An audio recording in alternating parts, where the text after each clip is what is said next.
এবছরে বিপিএল এ প্রথমবারের মতো দল কিনেছেন ঢাকাই সিনেমার শীর্ষনায়ক মেগাস্টার শাকিব খান। দল কিনলেন নাকি টেনশন বাড়ালেন নাকি অভিশাপ কিনে আনলেন? দলটির একের পর এক হার যেন ভক্ত ও সাকিবিয়ানরা মেনে নিতে পারছেন না। মাঠে নামলে দলটি কেন বারে বারে হেরে যায়? ভিউয়ার্স, ভক্তদের কথা হচ্ছে প্রিয় নায়ক শাকিব খানের টিমই কেন এটা হচ্ছে।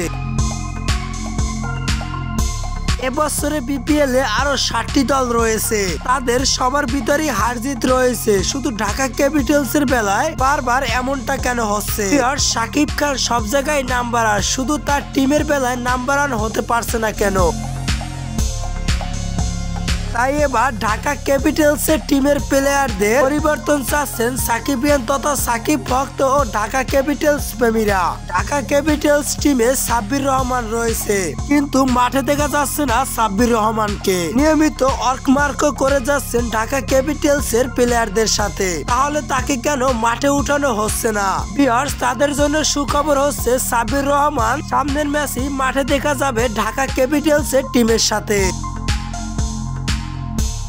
আর এখানেই শেষ নয়, আগামী ম্যাচে জন্স রয় এবং সাব্বির রহমান তারা দুজনে মিলে ঢাকা ক্যাপিটালস কে বিশাল একটি জয় এনে দিতে চাচ্ছেন।